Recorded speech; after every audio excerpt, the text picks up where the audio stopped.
On a scale from 1 to 10, how many times do you practice per week? I'm not asking you how many times do you practice per week. I'm asking you on a scale from 1 to 10, how many times do you practice? 10 is the maximum, then presumably 10 would be infinite practice sessions each week. So in the comments, on a scale from 1 to 10, how many times do you practice per week? Follow-up question. On a scale from 1 to 10, how enjoyable do you find life to be overall? Final question. How stupid is your stupid butt? Uncle Stuart, I don't understand why you're starting the video this way. People of the world, friends and relatives, go ahead and leave your answers to those questions in the comments section of this video. I'm gonna leave my answers in the description to this video. We can all check out each other's answers. I think we're gonna find it quite enlightening. How to practice guitar. Guys, we're gonna answer so many important questions. Oh, I broke it. Shoot, darn it. Okay. I quit. This is gonna be a very valuable video. You're gonna learn all kinds of things about practicing guitar. Age-old questions like how often are you supposed to practice? How long are you supposed to practice? Those are only 2 of the questions, dos of the questions that we're gonna answer. Dos is Spanish for 2. I'm surprised you didn't know that.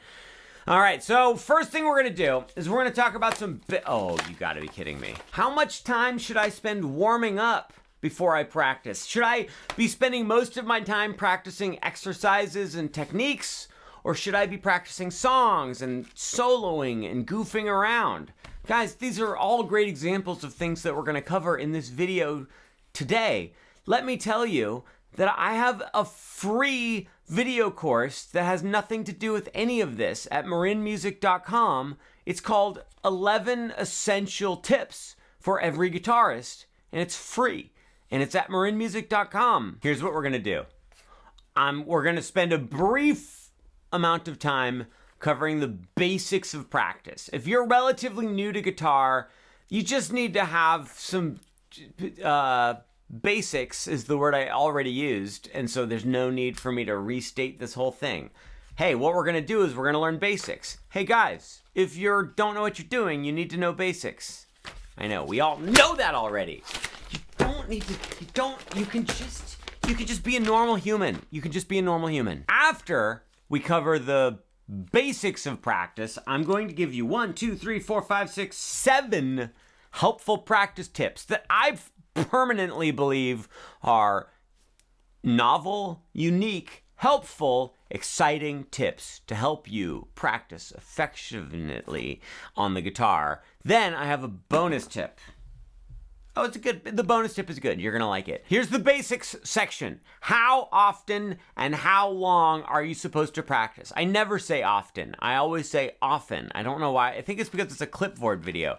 My clipboard is not doing well, but I start talking like a professor when I'm holding a clipboard. Where is my guitar?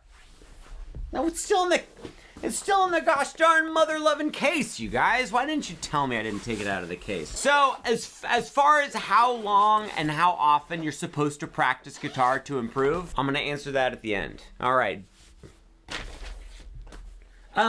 What about warm-ups? How should warm-ups be a part of your practice routine? You ready? If you're like I don't know, I'm not a doctor. Guys, I'm not sure if you knew this. I'm not a doctor. I don't have any warm-ups ever, and I've never done any warm-ups. You want to hear how I warm up? First, I do a quick little stretch. And if we're being honest, this might be the first time I've ever stretched before playing guitar. So, first thing, I don't stretch at all. Okay, great. So I just lied to you. So we're just getting going here with you knowing that I am very willing to lie to you about this. So immediately after I don't stretch, you want to know how I actually warm up? This is how I warm up. Whatever song or piece of music or whatever I'm working on, I just play it really slowly a couple times. So let's say I'm practicing a song that goes like this. First thing I'll do is I'll go.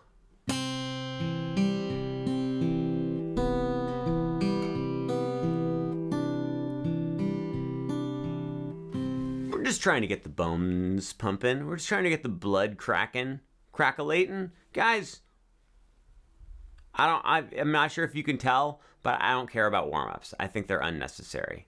They're probably very necessary, as Salt and Pepper once said. Okay, now we've made it to the actual value in the video. These are the 3 pillars of successful practicing. The 3 R's. They all start with R. You ready? Number 1, repetition. To get better at anything on guitar, it's not about playing it correctly once. It's not about playing it correctly 5 times. It's about playing it correctly 2,500 times. When there's something really tough you're working on and you finally get it right, you don't go, there, I did it, good, okay, finally learn that song. No.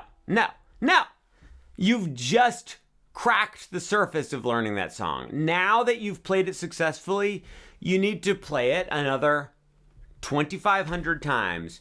And then you're gonna go like, oh, back then I thought I was playing it correctly, but I was just cracking the surface. I was just crack-a-lating. And now I'm penetrating the guitar. That's not what I meant, sorry. If we're being completely honest, there aren't 3 pillars. There's 1 pillar. Just repetition. You just have to play the same things over and over and over again. We're gonna touch on that a little bit more in a moment. Pillar number 2 of practicing guitar is rhythm. Everybody's always into what the left hand is doing, and the notes and the scales and the chords and the speed. That's great. That's amazing. I'm really proud of you. That's fantastic. Wow, you've come so far. Look at you, working so hard, being such a brave warrior. What an amazing soul. Oh, I can't wait to tell everyone about you. It's going to be all over the papers and the news. Thrilling. Nobody cares. It's all about getting accurate rhythm when you're playing. Don't rush through things. Don't, make sure your rhythm is good. If your rhythm isn't good, you're not practicing. You're just wasting your time. The third and final pillar of the 3 R's of practicing, we had repetition, rhythm. I legitimately can't remember if I came up with a third one. Like the first 2 started with R, and I was like, oh great, the 3 R's of practice. But I may have just fallen asleep and not come up with a third one. Rest. You do need to rest. You need to rest your muscles, rest your brain. But I don't think that was it. Oh, I was clever. Guys, pillar number 1 is repetition. Pillar number 3 is rhythm. Oh, shoot, darn it. I messed up this whole thing. Ow. Pillar number 1 is repetition. Pillar number 2 is rhythm. Pillar number 3 is repetition again. I really wanted to drive home that repetition is important, so I put it twice. I repeated it. Practice is all about repetition. There, those are the basics. How do you feel about it? Wait, Uncle Stuart, when are you going to tell us how many times and how long and how often I'm supposed to practice? All right, we already went over this. I'm telling you at the end. You ready for the tips? I'm so excited. Tip number 1. The middle is the new beginning. What are you talking about? I'll tell you what I'm talking about. When you're practicing a song or a scale or anything, don't start at the beginning of the song every time you're practicing. You're going to get really good at the beginning of the song, but you're going to get just a little bit better at the middle, and you're barely going to practice the end. So, okay, it's Wednesday afternoon. You get home from school or work or the church store. I don't know where you guys are on Wednesday. And you go, I'm going to practice some guitar. And you pull up the song you're working on and you start at the beginning. No, wrong. You've already messed up. Start in the middle. Start at the bridge. But Uncle Stuart, I don't really remember how the bridge goes. I need to hear the beginning of the song to get into the flow of it. Well, that sounds like a deficiency on your part, and you should get better at knowing what the middle of the song sounds like. I'm the teacher from Whiplash today. How do you like it? Okay, do you guys want to hear my Whiplash movie review real quick? I really liked Whiplash. Do I think it is an accurate representation of an intense music school? No. But I think it is an accurate representation of what an intense music school feels like to a young, impressionable mind. When a teacher looks at you and goes like, "Where's your book?" And you go, "Oh, I didn't know I was supposed to bring my book." And they go, "Unbelievable." You feel like they punched you in the throat. Tip number 1 is start in the middle or the end or a random spot in the song when you're practicing, not always at the beginning. Tip number 2, slow is smooth, smooth is fast. Practice everything slowly. I did a whole Tiny Tuesday tips about this like a week or two ago, so I don't know. I'm just mad at you for some reason. Practice things slowly. Easy. Moving on. Tip number 3. This is a good one. This is my favorite one. I almost titled the video after this one, but I decided not to because it didn't make any sense. Be a robot when you're practicing. Be a cold, calculating, emotionless, expressionless robot when you are practicing. You might think to yourself, this is music. It's artistic, it's creative, it's expressive. I need to put passion and heart and soul into every single note that I play on my instrument. And I'm telling you, way too exhausting, way too much work. It's like, that might be great for the first 2 months you're practicing, but then pretty soon you're gonna realize, wait a minute, I can't bare my soul every single time I practice. This is just sucking everything out of me. That's what she said. So when you are practicing, I recommend you just turn off your emotion and just make it a mechanical, repetitive thing as much as you can, almost all the time. Realistically, here's what's gonna happen. Even when you try to turn off your feelings and your emotion and your passion, your feelings and your emotion and your passion are still going to come through in your playing because you are presumably a human being. So do not make an effort to put emotion into your practice time. It's way too exhausting, takes way too much energy. Be a robot when you practice. Tip number 4. Multitask when you're practicing guitar. Multitasking overall is a terrible, terrible, terrible habit. Multitasking is basically impossible for most things, but when you're playing a repetitive mechanical thing over and over and over again, go ahead and focus your brain on something else while your hands work on that repetition. So first, you do need to put in some dedicated focus time learning the skill. Once you have the scale or the chord or the song or whatever sort of figured out, that's when you put on an audiobook. You talk to a friend on the phone. You watch a movie. You do just any sort of thing that distracts your mind, and it helps in 2 ways. One, it helps pass the time of practicing much, much, much more painlessly. How did that sentence turn out? Did it turn out well? In the comments. On a scale from 1 to 10, how did that sentence turn out? The other way that this mild multitasking helps for me is that I know when my brain is distracted from what my hands are doing, my hands kind of pick up the slack and they kind of go no problem, we got it. And they develop the muscle memory way faster. I know that my brain is always involved in everything my hands are doing. But if my conscious brain is thinking about a movie or a conversation or a board game or a sports tournament, guys, this is gonna shock you guys.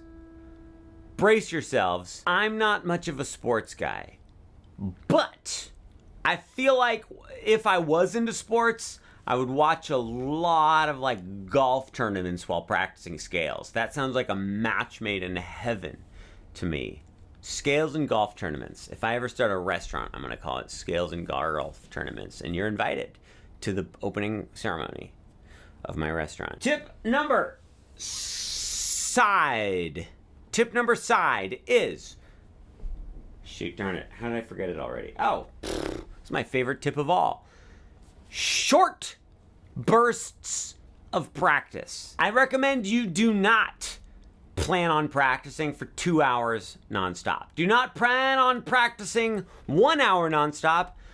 Don't even necessarily plan on practicing for 1/2 of 1 hour nonstop. Guys, whoever said that it's not a good habit to practice for 5 minutes and then go do something else, and then come back and practice for 5 minutes. It wasn't me who said that, because this whole time I've been thinking the opposite. Even if I didn't say it, in my head I've been thinking, hey, practice for 5 minutes, go do something else. Practice for 5 minutes, go do something else. I'm not saying you're not allowed to practice for a longer amount of time than 5 minutes, but I'm saying for the most bang for your bucks, practice for, let's just say 5 to 15 minutes, go do something else for 5 to 15 minutes, come back, practice for 5 to 15 minutes. That's how I used to cram for finals in college. I had to play piano in college. That's the instrument that goes like this. If I had a performance coming up, what I would do is I would get a practice room, I'd practice for 5 to 15 minutes, then go for a jog around the block, practice for 5 to 15 minutes, jog around the block, and I would do that for like an hour and a half. And I'll be darned if in that hour and a half of jogging and practicing, I would get better at playing than the times where I would just sit there and play for 90 minutes nonstop. If your math skills are up to par, you will realize that, I just heard a car honk inside my house. How's that possible? 90 minutes is the same thing as an hour and a half. So what I'm trying to tell you is that my practice jog actually made me better at playing piano than when I just practiced for 90 minutes. The same exact amount of time. Okay, wait, I forgot that this tip has a subtitle. It's short bursts of practice, subtitle, rest to progress. Oh, shoot, darn it. Let me try it again. Take two, guys. Action. Rest to progress. Tip number 6. This is the most important tip in the whole gosh darn thing. This is the only tip that's really gonna help you. All of these other tips are useful. They're helpful. They're good. They're good. You will improve. The only way to really get good at guitar and not have it take like 90 years is you're gonna have to obsess over it at some point. Not long term. You don't need to obsess over guitar for the rest of your life. You don't need to obsess over practicing guitar for even 5 years. But I would like you to always be open to the idea of being obsessed with practicing that song, where you're at school, you're at work, you're doing whatever, and you're like, I gotta get home because I have to play that thing. I am almost at full speed, but I'm not quite there yet. I gotta get home, I gotta practice. You're going on a family trip and you're thinking, is there any way I can bring my guitar on this trip? Because I really wanna work on that thing some more. I am not telling you that you have to be inherently always automatically obsessed with practicing. I'm telling you that if you wanna have that big jump forward, be ready for that little seed of obsession to be planted in your head, and when you can feel it, run with it. It might last for 3 days. It might last for 2 years. I don't know. I'm not you. But all of the people that I have known, including myself, who have like gotten good at playing guitar, at some point have been obsessed with practicing. It doesn't mean you have to be mean to the other people in your life. It doesn't even really mean you have to sacrifice much of anything. Just, I'm trying to like put some weight on this, but I'm also trying to not like, Hufflepuff gets it. Hufflepuff, I'm obsessed with you. That's why I think that we should Let's Have Coffee Together, featuring Stuart, Alexander, Lehman-brown. This tip got weird at the end. Let's do the payoff for how often and how long you're supposed to practice. So there's no answer. I mean, we all knew that from the beginning. Everybody's different. Everybody's goals are different, all that stuff. Oh, also, speaking of goals, I've never set a single practice goal for myself in my entire life. So just throwing that out there.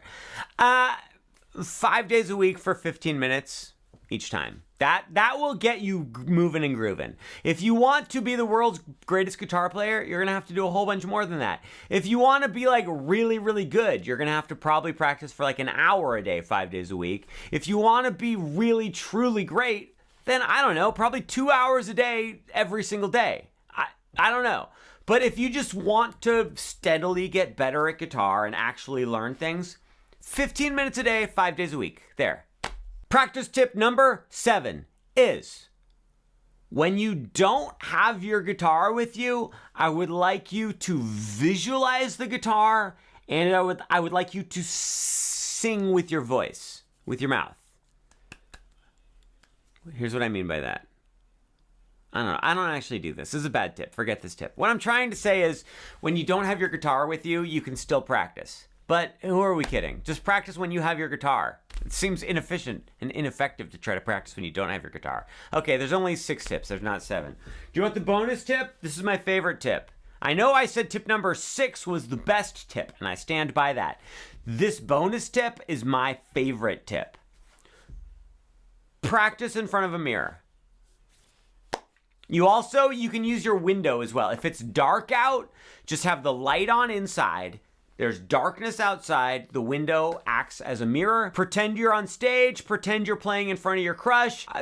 Whatever people and or persons you would like to impress, pretend you're in front of them and just stare into the mirror and just try to look as cool as you can when you practice. Put on an album. Pretend you're on stage with the band. Pretend it's your band that's playing the Super Bowl. Whatever you got to do. Just fantasize and stare into the mirror when you practice. And okay, and here's one more thing about that. Guys, I hate to break it to you, but music is just an auditory medium or whatever. But most music performers also perform either in video or live in person. So there's also a visual component. I mean, prove me wrong in the comments. Prove me wrong on a scale from 1 to 10. Okay, this has been really good. Oh shoot, I just remembered I broke my clipboard. I use that thing all the time.